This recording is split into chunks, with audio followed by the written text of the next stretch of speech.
नमस्कार साथियों, स्वागत है आपका बीएमजे एकेडमी में। मैं ब्रिजमोहन आपका स्वागत करता हूं। साथियों, मध्यकालीन भारत के इतिहास के पिछले वीडियो में हमने भारत पर किए गए तुर्कों के आक्रमण के बारे में पढ़ा, जिसमें हमने महमूद गजनबी द्वारा भारत पर किए गए 17 आक्रमणों के बारे में समझा। महमूद गजनबी ने भारत पर कुल 17 बार आक्रमण किया था, जिनमें से सभी प्रमुख आक्रमणों के बारे में हमने पढ़ा। आज के इस वीडियो में हम भारत पर तुर्कों के आक्रमण का दूसरा भाग देखेंगे, जिसमें हम मुइजुद्दीन मोहम्मद गौरी द्वारा किए गए भारत पर आक्रमण के बारे में पढ़ेंगे। तो आइए दोस्तों, बिना देर किए शुरू करते हैं। जैसा कि हम जानते हैं, भारत पर आक्रमण करने वाला प्रथम मुस्लिम मोहम्मद बिन कासिम था, परंतु जल्द ही उसकी मृत्यु हो गई, जिसके कारण वह भारत में मुस्लिम साम्राज्य स्थापित करने में असफल रहा। उसके आक्रमण का एकमात्र अस्थायी प्रभाव सिंध पर विजय थी। मोहम्मद बिन कासिम के बाद महमूद गजनबी ने भारत पर कई आक्रमण किए, लेकिन उसके भी आक्रमणों का मूल उद्देश्य धन की लूट तथा इस्लाम धर्म का प्रचार प्रसार था। साम्राज्य विस्तार उसका उद्देश्य नहीं था। वास्तव में देखा जाए तो भारत में मुस्लिम साम्राज्य की नींव रखने का श्रेय मुइजुद्दीन मोहम्मद गौरी को ही जाता है। तो आइए दोस्तों, आज के इस वीडियो में हम मोहम्मद गौरी के भारत पर आक्रमण तथा भारत में उसके सत्ता की स्थापना के बारे में देखते हैं। मोहम्मद गौरी। महमूद गजनबी की मृत्यु के बाद उसके उत्तराधिकारी उतने शक्तिशाली नहीं थे, जिससे उसका साम्राज्य धीरे धीरे टूटने लगा। इसी क्रम में गजनी क्षेत्र के नजदीक ही गौर प्रदेश के संसवानी वंश, जिसका संस्थापक कुतुबुद्दीन हसन था, उसके उत्तराधिकारियों में से ही एक शहाबुद्दीन उर्फ मुइजुद्दीन मोहम्मद गौरी भी था। मोहम्मद गौरी 1173 में गौर प्रदेश का शासक बना। गौर प्रदेश महमूद गजनबी के अधीन ही एक छोटा सा पहाड़ी राज्य था।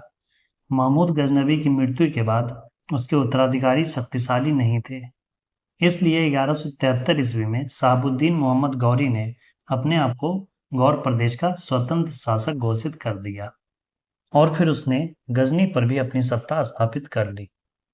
गजनी का शासक होने के कारण मोहम्मद गौरी पंजाब प्रांत को भी अपना हिस्सा मानता था, परंतु उस समय पंजाब का शासन गजनी वंश के ही शासक खुसरब मलिक के पास था।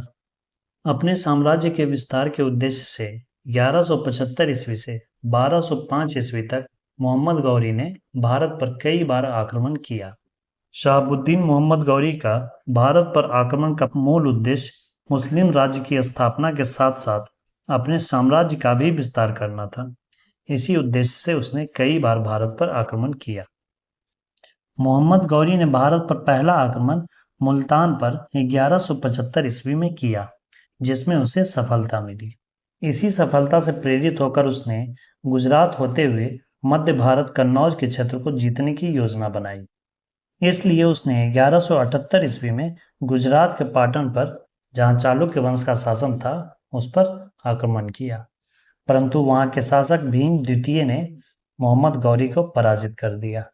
यह मोहम्मद गौरी की भारत में पहली हार थी। इसके बाद 1179 ईस्वी में उसने पेशावर पर आक्रमण किया और उसे अपने नियंत्रण में ले लिया। इसके बाद 1185 ईस्वी में मोहम्मद गौरी ने सियालकोट को जीता और वापस गजनी चला गया। 1186 ईस्वी में वह पुनः भारत पर आक्रमण किया और लाहौर को जीता। लाहौर को केंद्र बनाकर 1189 ईस्वी में मोहम्मद गौरी ने भटिंडा के दुर्ग को जीत लिया। उस समय भटिंडा का शासन पृथ्वीराज चौहान के अधीन था। भटिंडा के दुर्ग पर कब्जा कर लेना ही तराइन के युद्ध का कारण बना। इसलिए 1191 ईस्वी में मोहम्मद गौरी और पृथ्वीराज चौहान तृतीय के बीच तराइन नामक स्थान पर युद्ध हुआ, जिसे कि तराइन का प्रथम युद्ध कहा जाता है। इस युद्ध में पृथ्वीराज चौहान के सेनापति ने ही आसानी से मोहम्मद गौरी को पराजित कर दिया। यह मोहम्मद गौरी की भारत में दूसरी पराजय थी। परंतु फिर 1192 ईस्वी में मोहम्मद गौरी पुनः पूरी तैयारी के साथ आया और तराइन के द्वितीय युद्ध में पृथ्वीराज चौहान को पराजित कर दिया और उसकी हत्या भी कर दी। इसी विजय के उपरांत दिल्ली में गौर साम्राज्य की स्थापना हुई। तराइन के द्वितीय युद्ध में मोहम्मद गौरी अपने दो मुख्य सेनापति कुतुबुद्दीन ऐबक और बख्तियार खिलजी के साथ पूरी तैयारी के साथ आक्रमण किया। चूंकि पृथ्वीराज चौहान के राजनैतिक संबंध पड़ोसी राज्यों जैसे कन्नौज तथा गुजरात के साथ अच्छे नहीं थे, इसलिए किसी ने भी इनकी मदद नहीं की और पृथ्वीराज चौहान तृतीय बुरी तरह पराजित हो गया। इस युद्ध में जीत के बाद से ही भारत में मुस्लिम शासन की स्थापना हुई, इसलिए मोहम्मद गौरी को ही भारत में मुस्लिम सत्ता का संस्थापक कहा जाता है। तराइन का द्वितीय युद्ध जीतने के बाद अजमेर और दिल्ली के क्षेत्र पर मोहम्मद गौरी की सत्ता स्थापित हो गई। अब उसका अगला लक्ष्य कन्नौज था। 1194 ईस्वी में मोहम्मद गौरी ने कन्नौज पर आक्रमण किया, जिसे चंदावर का युद्ध कहा जाता है। इस युद्ध में कन्नौज के शासक जयचंद की बुरी तरह पराजय हुई।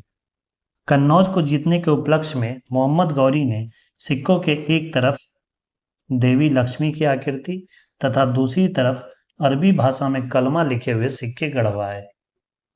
मोहम्मद गौरी युद्ध में जीते गए प्रांतों को अपने सेनापतियों को सौंपकर वापस गौर प्रदेश चला गया, जहां इसे अपने ही गजनी क्षेत्र में सत्ता के लिए संघर्ष करना पड़ा और हार गया, जिसके कारण वह पुनः 1205 ईस्वी में भारत आया। भारत आने के क्रम में ही उसका सामना खक्कर जनजातियों से हुआ, जिसे हराकर वह भारत आया। 1206 ईस्वी में भारत से पुनः गौर प्रदेश जाने के क्रम में सिंध नदी के पास दम्यक नामक स्थान पर इन्हीं खक्खर जनजातियों ने 15 मार्च 1206 ईस्वी को इसके काफिले पर आक्रमण किया और मोहम्मद गौरी की हत्या कर दी।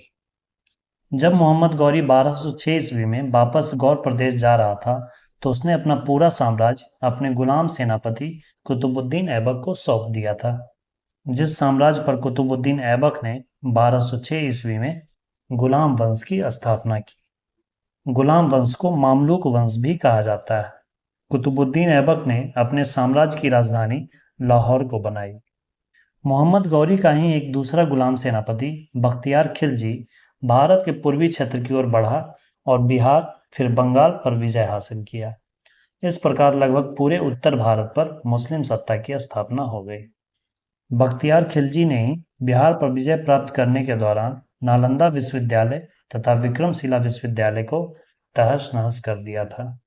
मोहम्मद गौरी के गुलाम सेनापति कुतुबुद्दीन ऐबक ने 1206 ईस्वी में गुलाम वंश की स्थापना की और इस प्रकार भारत में मुस्लिम सत्ता की शुरुआत हुई।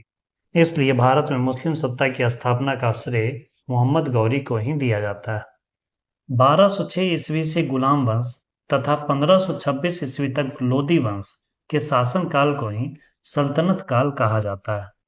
साथियों, मध्यकालीन भारत के इतिहास के अगले वीडियो से हम सल्तनत काल के बारे में पढ़ना प्रारंभ करेंगे, जिसमें सबसे पहले गुलाम वंश के बारे में पढ़ना प्रारंभ करेंगे, जिसकी स्थापना मोहम्मद गौरी के गुलाम सेनापति कुतुबुद्दीन ऐबक ने की थी।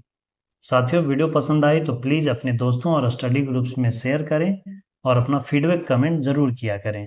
वीडियो को अंत तक देखने के लिए धन्यवाद दोस्तों। मिलते हैं अगले वीडियो में नेक्स्ट टॉपिक के साथ। जय हिंद, वंदे मातरम।